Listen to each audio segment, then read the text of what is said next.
But yes, I was an ugly baby. So, yeah, if any of my kids just so happen to come out ugly, I'm not worried because life will catch up with them. Oh, Lord, y'all. I get so sleepy for no reason.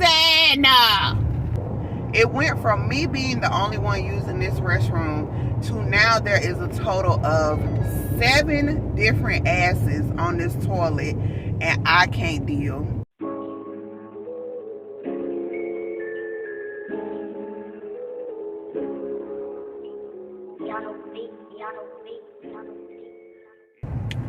Good morning. Good morning. Who can't never do right? Who can never do right by my family, by my P-hole family? Me. And y'all, if I'm not doing much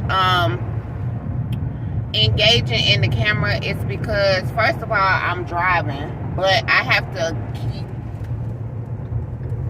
keep even more close attention this morning because the road is wet, and for whatever reason, when the roads get wet in Georgia, people just go into a state of panic and they drive like they don't know how to drive. So I apologize if you hear my windshield wipers, and I apologize for not really looking in the camera too much. But you know, it's always safety first. Now that I got all of that out the way, y'all, we are down to 18 days before delivery. Like, what? 18, we're in the teens, and it's, child, I know I'm giving real Don King right now because I'm gonna just keep it funky with y'all. I literally still have not made it over there to the salon to get my hair shampooed so that I can, you know, do something with it. So today is Friday. Yeah, today is Friday. I'm on my way to a doctor's appointment. So tomorrow morning, I have to get up and take my son somewhere at 10. So when I drop him off at 10, I'm just going to get my freaking hair shampooed. I'm going to just go ahead and handle my business because this is not it. This is not it. This is me taking my hair down. Taking my hair down, and this is the result of taking my hair down and still taking a shower every day. And a lot of them days I didn't even bother putting on a shower cap, so every time the water hit it, it just gets tighter and tighter and tighter. So it's actually hilarious to me, but I do look crazy on this camera. So I do want y'all to know that I do love myself and I do care about myself. So I will get my hair taken care of. But right about now, it's business first, which means we got to go to this doctor's appointment. I'm supposed to be there at 9:45. It's currently 9:03. So I'm just going to see how the traffic agrees or disagrees with me this morning. My doctor made me this morning appointment. I have not had a morning doctor's appointment since probably like March or April, because every time I try to make a morning appointment, it's too much hassle to get on this side of town. I told y'all my doctor's office is about an hour away from where I actually live.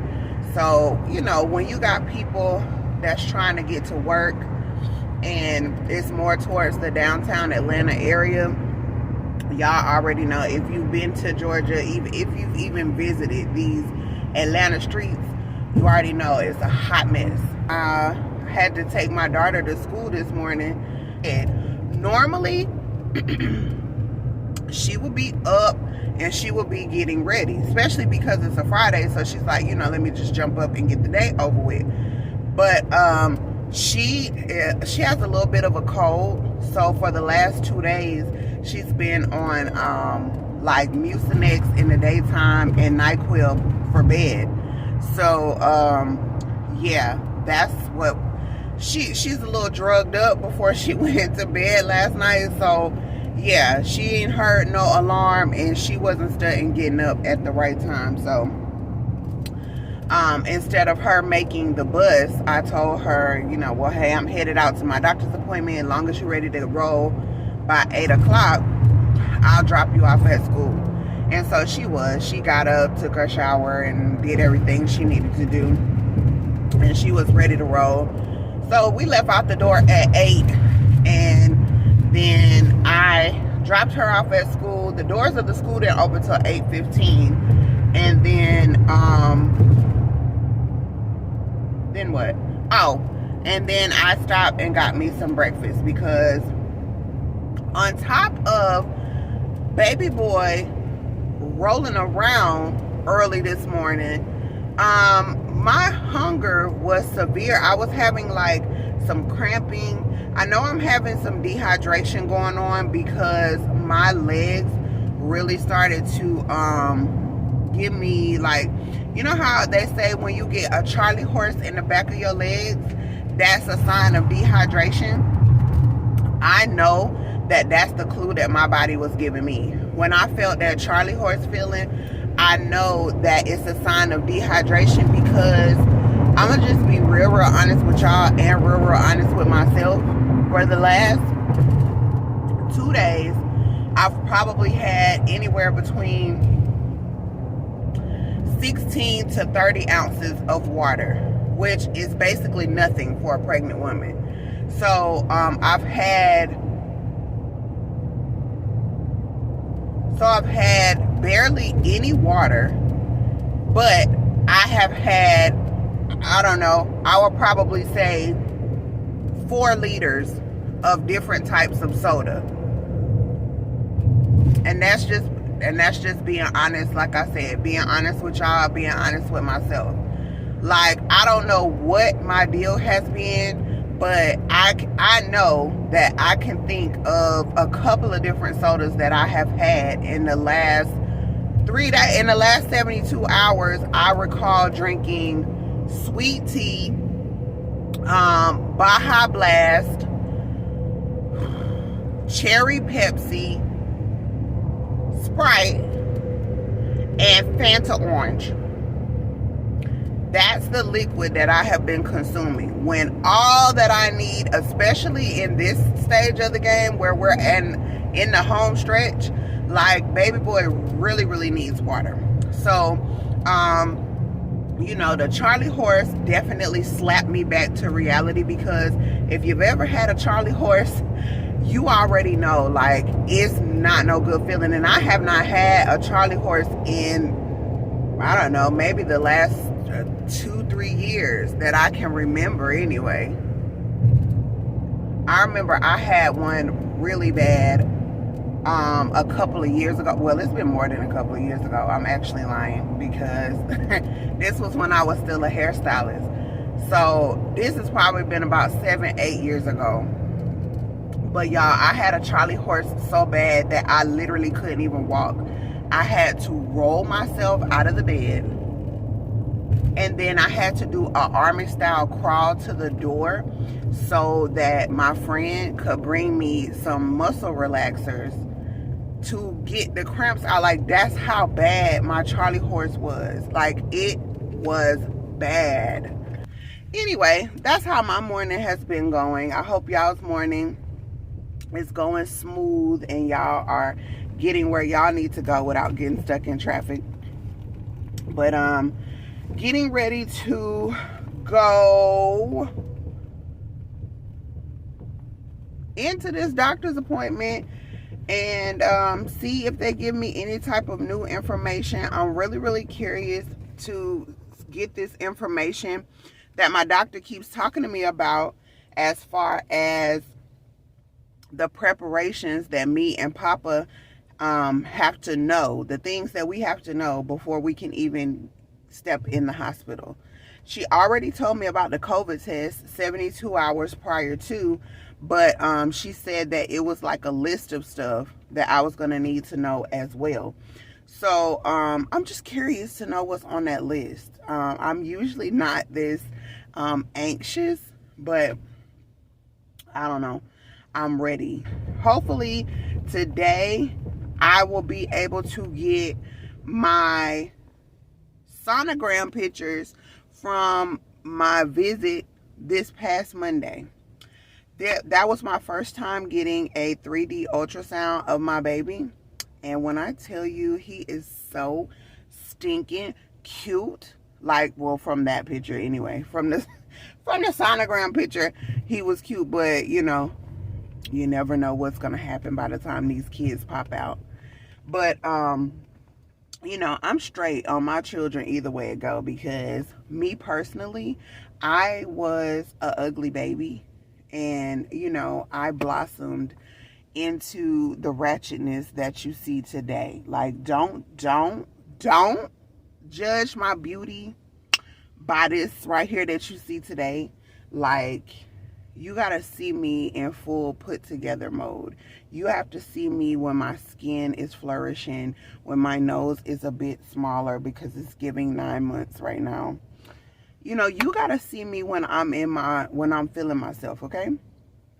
You know, I'm definitely that girl. Yes, I'm definitely that girl. Nobody can take that away from me. But yes, I was an ugly baby. So, yeah, if any of my kids just so happen to come out ugly, I'm not worried because life will catch up with them. But, my son did like me. He pretty much came out, looking, well, no, I'm lying. My son came out looking just like my mom. Like, they could be twins for real. And if I don't know if I've ever put my mom on the camera, but my mom is extremely pale. Like, she's like a light bright. So my son came out looking like her, and then he just blossomed into his dad maybe like 2-3 weeks later. So that was weird.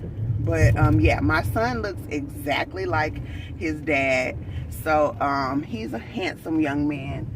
And then my daughter, I don't know who my daughter looks like. A lot of people say that she looks like me, but yeah, she has just been beautiful ever since she came out, and I really don't know who she looks like. This hair is truly bothering me. But yeah, anyway, from the 3D ultrasound that I got Monday, I honestly don't know who baby boy looks like either. So I'm just gonna wait and see what he got going on. I would love to have a 3D image. I don't have 3D images of any of my kids, so that'll be cool since this is the last hoorah. Yeah, that'll be really neat to have a 3D photo of him, because I told y'all I bought the baby memory book. So that's definitely one that I would like to put in his memory book. Like, that's awesome. But yeah, that's enough rambling. I've done 20 minutes of rambling. Y'all done made it all the way to my doctor's appointment with me. I still have 25 minutes to spare. I ain't mad about it. I'm just gonna chill out until it's time for me to go in.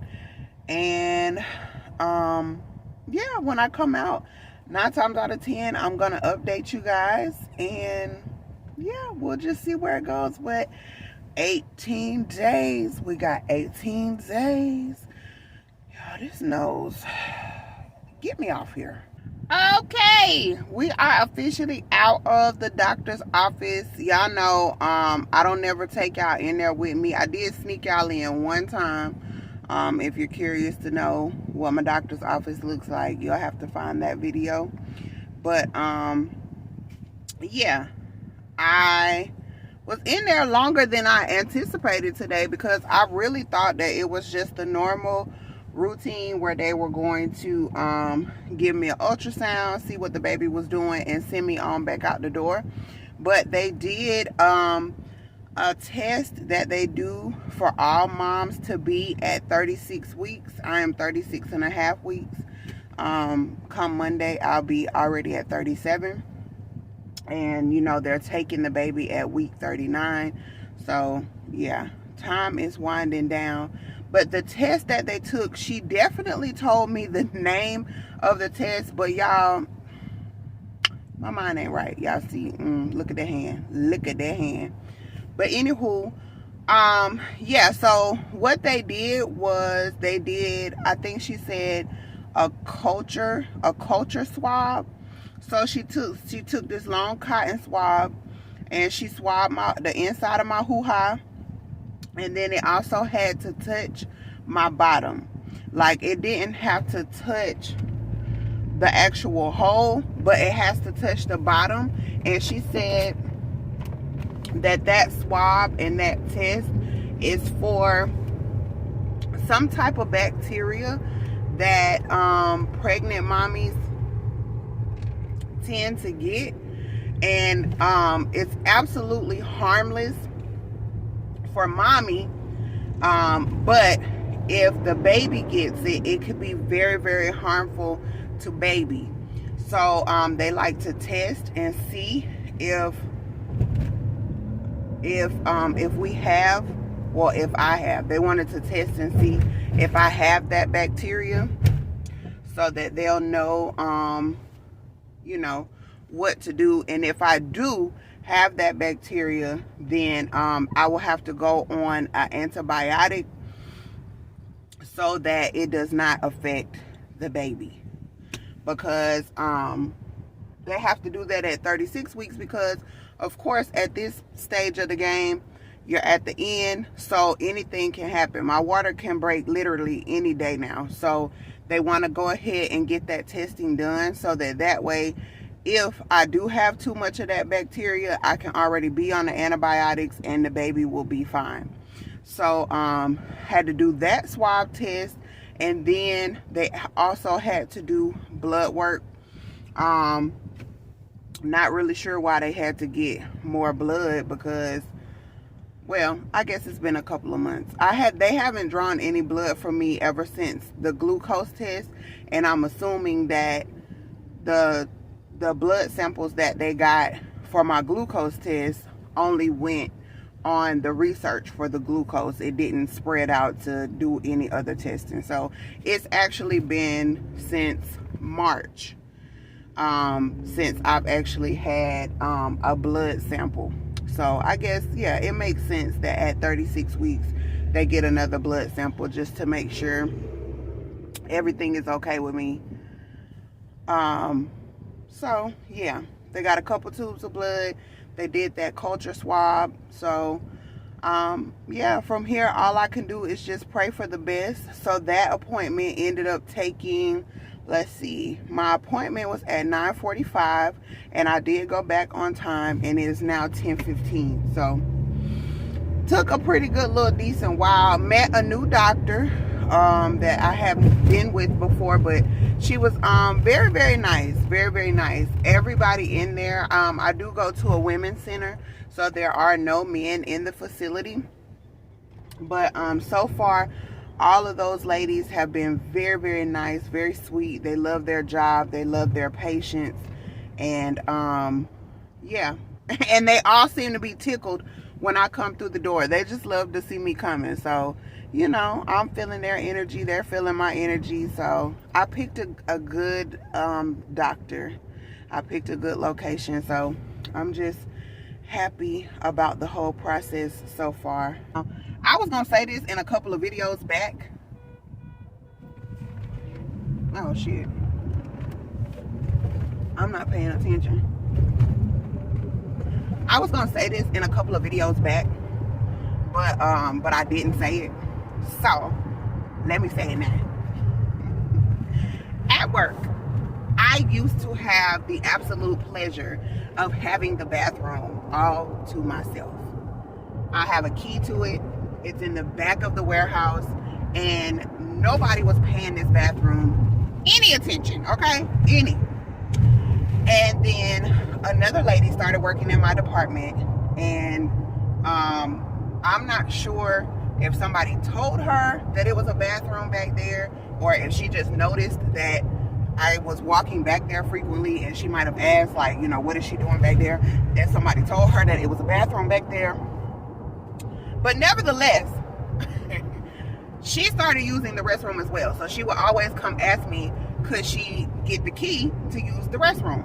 Okay, so then that was going on for a couple of months, and then my warehouse manager texted me one day, and he was like, hey, I need you to it was on a Friday. He said, I need you to drop your bathroom key off with me over the weekend so that I can get some copies made.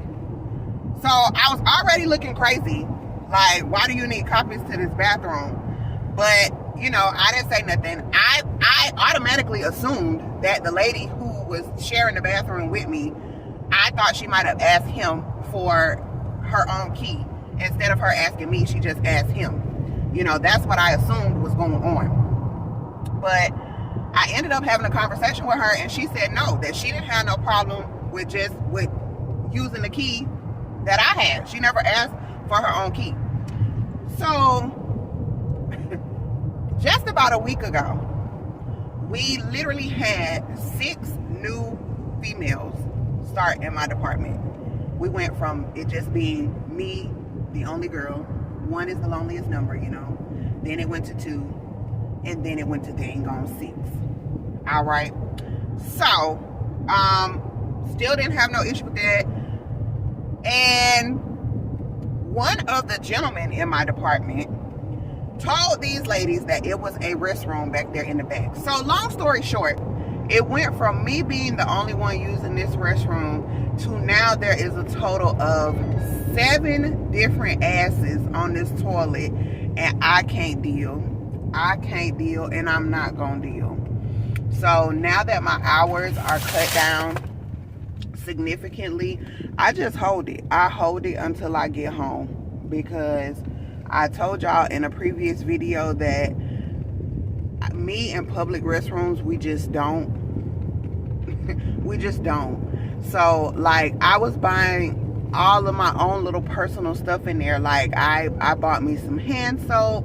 The maintenance man or janitor, whatever you want to call him, the cleanup man, he always keeps the toilet seat covers in there and the tissue, and he mops and sweeps, and you know, he keeps that part of it cleanly. And then I use my own soap in there, lotion. I have disinfectant spray in there, and I also have the antibacterial wipes.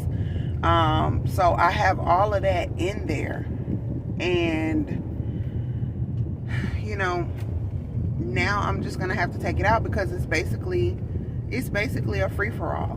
It's a free-for-all restroom at this point, because anybody and everybody can go in there and use it, and I hate it. I'm over it, and I'm not gonna use it unless I am in a situation where I'm about to use the restroom on myself and really have an embarrassing moment at work. That will be the only way that I go back there, because mentally I can't do it. Like, every time I think about how many asses are now on that toilet, my urine just sucks back up in my body. Like, I don't even have to use the bathroom anymore. So yeah, sorry to take y'all through that long awkward rant, because I know y'all are like, well girl, I don't know what job you think you're about to go to and have your own restroom. Now, don't get me wrong. I have worked at several other jobs before this one, and no, I've never had my own restroom. But it was always a situation where there were at least multiple stalls. So if you find one toilet that's looking crazy, and it's got some, you know, it's got something on the seat that's looking crazy, you just move on to the next stall. But no, the way my warehouse is set up, you don't have but that one restroom. So it's like, when it's looking crazy, you're the one responsible for cleaning that up before you use it. And my whole thing is, why is there so many grown people out here in the world that don't clean up behind themselves when they use the restroom? Like, for me, it would be the sheer embarrassment for me. You don't look behind yourself to see if everything is A-okay, and then I walk in the bathroom immediately after you, regardless if it was actually you that did that or not. I'm going to now be looking at you crazy and like you're nasty. Because why would you leave the bathroom like that? Like, what is wrong with you? So it's just y'all, it drives me nuts. But I'm saying all that to say I'm stopping by my grandma's house strictly to use her bathroom, and then I will push it on to work. That's the update from the doctor's office. That's the update from my weird phobia of using public restrooms. And that's the update on what I'm about to be doing for the rest of my day. But y'all, I'm so excited about the 18 days before delivery. Like, I can't believe that this time is winding up like this. One of my good co-workers, Miss Latoya, she had already bought him his first pair of Jordans for the baby shower, but she also she asked me, like, were we ready and did we have everything for the baby? And I was like, yeah, you know, we went out and bought a crib, and my dumb self forgot to buy the mattress for the crib. And she was like, oh, well, just send me which one you want, and give me your address and I'll get it for you. So, like, when I tell y'all, this lady is so sweet, and she's actually the one that hooked me and baby up with each other, believe it or not. So yeah, she's kind of like our personal love godmother, if you want to call her that. So this process is it's very special to her, to see us come from just being co-workers to where we are today. It's like, it's like one of those little fairy tale type of stories, for real. But anywho, shout out to Miss Latoya for the crib mattress and the shoes and everything else that you do. Oh Lord, y'all, I get so sleepy for no reason. Okay, y'all, I'm gonna have to hang up because y'all know if not, I'll end up riding for 3 or 4 hours, and I'll just be done did some circles, and then I'll be somewhere cussing and about to cry. So I don't know what I was in the middle of talking about, but let me just go because I done got off into some gangster stuff. Bye.